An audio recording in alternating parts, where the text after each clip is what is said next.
자, 제가 오늘은 어떤 영상을 찍을까 고민하다가 여러분들이 좋은 기업을 고르는 방법을 알고 있으면 앞으로 이 시장을 헤쳐나가는데 도움이 될 수 있겠다라는 생각을 해서 좋은 기업을 고르는 방법을 여러분들께 설명드리려고 합니다. 자, 여러분들의 좋아요가 힘이 되니까 좋아요 부탁드리겠습니다. 자, 시작해 볼게요. 좋은 기업이란 어떤 기업일까요?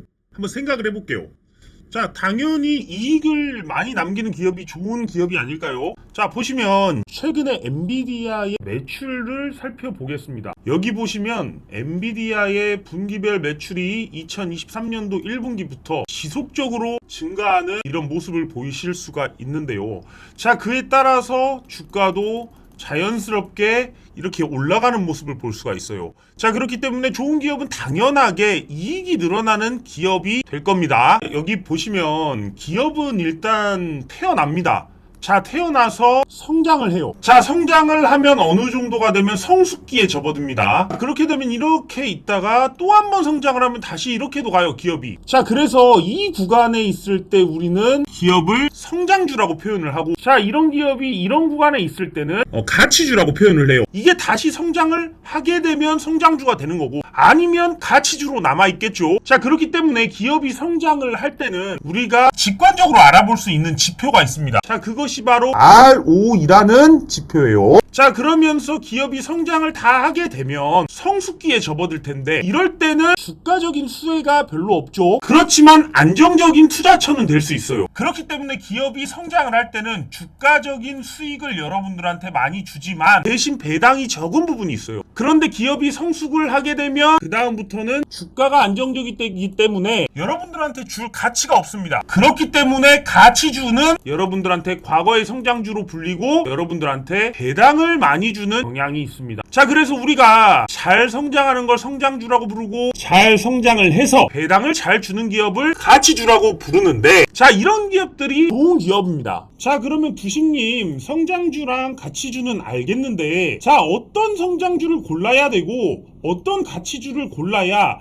이 주가적인 수익을 누릴 수 있고 이 배당을 많이 받아갈 수 있습니까? 자, 이게 궁금하시겠죠? 왜 그러냐면 성장을 잘해야 주가가 올라가는 거고, 자, 성장을 다 했으면 배당을 많이 줘야 주가가 오르지 않아도 수익을 주주들이 받아볼 수 있는 건데, 그런 것들이 이제 주주 환원 정책으로 나오는 거죠. 자, 그러면 두식님, 좋은 기업이 성장 기업이고 꾸준한 기업입니까? 네, 맞습니다. 자, 성장하지 못하면 성장주가 아니죠. 그러니까 성장이 무너지면 주가는 급락을 하고요. 자, 또한 가치주가 돼서도 꾸준하게 돈을 버는 기업이 돼야만 가치주로서의 가치가 있는 겁니다. 자, 그래서 좋은 기업은 성장을 보여주는 기업과 꾸준하게 돈을 벌어들이는 이런 꾸준한 기업이 있다는 겁니다. 자, 그럼 어떤 특징들이 더 있는지 한번 살펴볼게요. 보통 이제 가치주들은 배당 수익률이 높습니다. 성장주 대비해서. 성장주들은 보통 배당을 잘 안 해요. 대신 주가적으로 수혜를 주는 것이고, 가치주들은 주가적으로 많이 오르지 않기 때문에 배당적으로 여러분들에게 주주 환원을 하는 겁니다. 그래서 주가의 변동성이 낮기 때문에 최근에는 많이 올랐던 금융주들이 원래는 이런 가치주입니다. 자, 그리고 2차 전지나 반도체 같은 섹터는 우리가 성장주로 분류를 하죠. 그렇기 때문에 앞으로 성장할 가능성이 굉장히 큰 주식들을 우리가 성장주라고 하고, 주가의 변동성은 높고, 대신 여기서 중요한 것은 가치주인데 배당 줄 여력이 있어야 하고, 배당을 많이 줘야 좋은 기업이고, 성장주 중에서는 정말 성장을 보여줄 수 있는 지표인 이 높은 ROE가 기반이 되어야 좋은 성장주라고 할 수가 있는 겁니다. 그래서 여기 보시면 성장주에서는 결국 이 배당주로 넘어갑니다. 처음에는 성장을 했지만 결국은 성숙한 기업이 될 것이고, 이때는 성장주로 분류를 하지 않기 때문에 배당주로 분류를 하고 가치주로 분류를 하는 거예요. 결국 KB금융이나 건설주들 같은 경우에 과거에 우리나라에서는 성장주였지만 지금은 가치주로 분류를 합니다. 자, 그리고 기술주들을 우리가 성장주라고 많이들 표현을 하죠. 자, 그럼 여러분들 두식님, 그렇다면 ROE가 뭔데? 자, ROE에 대해서 직관적으로 한번 말씀을 드려보겠습니다. ROE라는 것은 바로 이익에 대한 성장률을 확인할 수 있는 지표인데요. 자, ROE, Return on Equity라고 부르죠. 자기 자본 대비 수익률을 말하는 겁니다. 자기 자기 자본입니다. 빚을 지지 않고 자기의 얼마의 돈으로 얼마의 수익을 벌어오는지를 직관적으로 볼 수 있게 해주는 지표이기 때문에 이것을 성장률에 대한 직관적인 확인 지표로 우리가 많이 활용을 하고요. 자, 워렌 버핏 같은 경우도 이런 얘기를 했습니다. ROE가 높은 기업을 주목하라. ROE가 15% 이상을 매년 유지할 수 있다면 본인에게도 주요한 투자 대상이 될 수 있다고 말하고 있습니다. 자, 그럼 가치주의 대표격 주자인 금융주의 KB금융 차트를 좀 볼게요. 자, KB금융은 굉장히 오랫동안 변동성이 없이 주가가 이루어지고 있습니다. 자, 그런데 ROE를 보시면 이 ROE도 굉장히 일정한 수치로 8.5, 9.8 이렇게 지금 되고 있어요. 자, 그렇다면 이것은 성장을 하지 않는 모습이에요. 그렇기 때문에 우리가 배당을 많이 준다고 했을 때 금융주를 눈여겨보게 된 거고요. 자, 그렇다면 성장주의 ROE는 어떨까요? 성장주의 대표적인 종목인 포스코 인터내셔널을 보겠습니다. 자, 포스코 인터내셔널은 굉장히 주가가 많이 오른 기업으로 유명한 기업이에요. 친구의 ROE는 7%대에서 10% 그리고 15%가 넘는 모습을 보여주고 있습니다. 워렌 버핏의 말에 따르면 포스코 인터내셔널은 주요 투자 대상이 될 수 있다고 보는 거죠. 자, 그렇기 때문에 ROE가 높다라는 것은 성장을 많이 하고 있구나, 이렇게 볼 수가 있는 겁니다. 여러분들이 투자를 하실 때 내가 어떤 투자 전략을 쓰느냐에 따라 얼마만큼 비율로 가치주를 배분을 시키고 얼마만큼을 성장주로 배분을 시킬지를 결정해야 되는데, 자, 제가 예를 한번 들어볼게요. 예를 들어 한미반도체가 지금 2만원부터 8만원이 넘게 갔어요.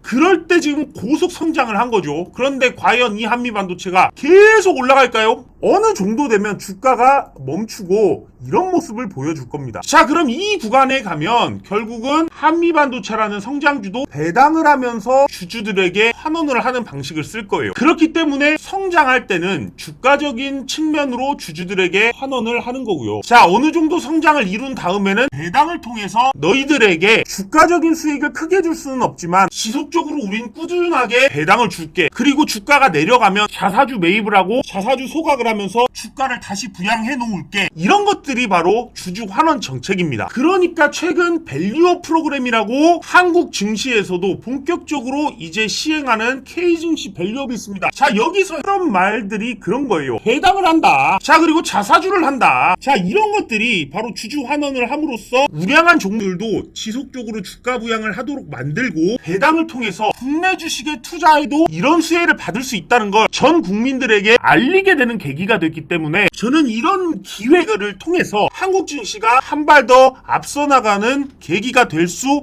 있다라고 봅니다. 자, 그래서 현금 배당과 주식 배당을 하는 기업을 우리가 좋게 보면 됩니다. 좋은 기업이에요. 자, 최근에 어떤 현금 배당과 주식 배당들이 있었나요? 자, 현대차 같은 경우에는 더블 배당을 하죠. 배당 역대 최대이면서도 앞으로도 자사주를 추가 매입을 검토한다고 하고요. 자, 셀트리온의 경우에는 주주가치 제고를 위해서 배당도 하고 현금 배당하죠. 셀트리온 제약 같은 경우는 아직 돈을 많이 못 벌었는지 주식 배당을 합니다. 자, 하이브 같은 경우에도 292억 원의 현금 배당을 실시를 하고요. 하나시스템도 주당 280원의 현금 배당을 한다고 지금 나와 있습니다. 그렇기 때문에 최근 밸류업 프로그램을 하면서 이런 기업들이 좋은 기업이구나 라고 국민들이 알아가는 단계에 있다라고 볼 수가 있습니다. 자, 그리고 여기 보시면 자사주 매입과 소각의 사례도 살펴보면요, 좋은 기업들이 지속적으로 자사주 매입을 하도록 인센티브를 제공하는 게 지금 K밸류업 프로그램이에요. 자, 그래서 자사주 소각 선언한 대기업들이 어디 있는가? 자, 보시면 메리츠금융지주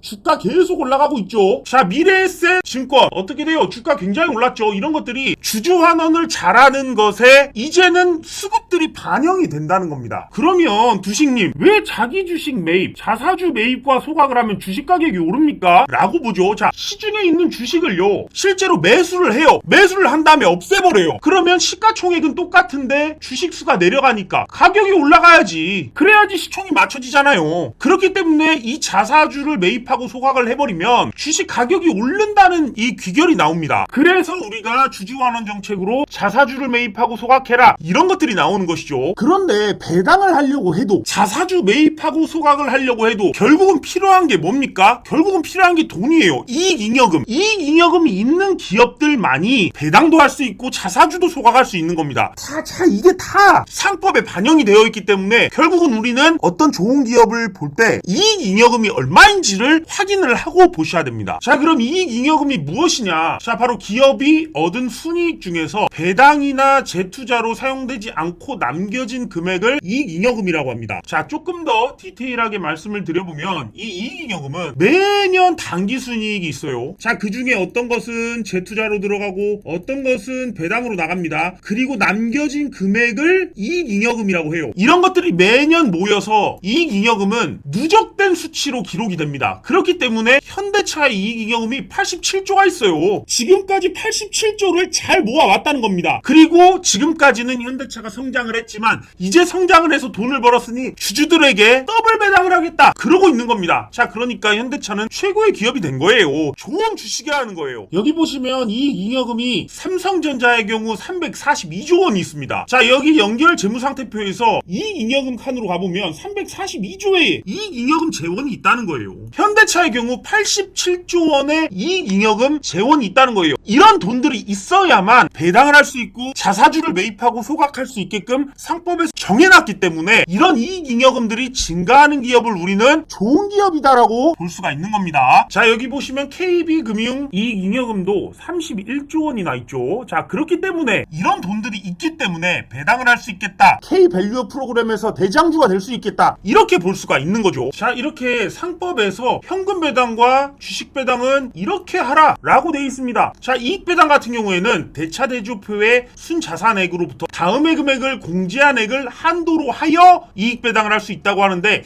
이걸 다 빼보면 요 이익잉여금이 나와요. 이런 것들을 다 빼보면. 자, 그리고 주식 배당은 어떻게 되어 있습니까? 주총 결의에 의하여 이익의 배당을 새로이 발행하는 주식으로서 할 수 있다. 자, 주식에 대한 배당은 이익 배당 총액의 2분의 1에 상당하는 금액을 초과하지 못한다. 이렇게 돼 있어요. 자사주 관련해서도 상법에서 다 정하고 있습니다. 매입과 소각에 대해서도 결국은 이익잉여금 재원으로 이 자사주를 매입과 소각을 할 수 있게끔 법에서 지정을 해두고 있기 때문에 우리는 이 이익잉여금이 얼만큼 있는지를 보고 정말 주주환원할 수 있는 만큼 이익잉여금들이 있구나라는 것을 판단하는 주주환원을 할 수 있는 회사인지를 고를 수가 있다라는 거죠. 자, 그렇다면 정리를 한번 해보겠습니다. 좋은 기업은 어떤 기업입니까? 자, 꾸준하게 성장하는 기업을 우리는 좋은 기업이라고 부르고요. 자, 배당과 자사주 소각과 같은 주주 환원율이 높은 이런 가치주를 우리는 좋은 기업이라고 볼 수가 있다는 겁니다. 자, 그러면 여러분들 간단하시죠? 꾸준하게 ROE가 성장하는 기업을 우리는 좋은 성장주라 부를 수 있고 이익잉여금 재원이 충분해서 매년 매분기 배당을 주고 주가가 내려갈 때마다 자사주를 매입해서 소각하는 기업, 이런 기업들이 주가적으로도 안정적이면서도 배당을 통해서 우리들에게 환원을 하는 그런 기업을 우리는 좋은 기업이라고 부를 수 있고, 여러분들은 앞으로도 이런 기업을 택해야 여러분들이 좋은 기업의 주식 투자를 장기적으로 지속해서 꾸준하게 좋은 수익을 낼 수 있고 결국은 경제적 자유로 가실 수가 있는 겁니다. 자, 여러분들 조금 어려웠나요?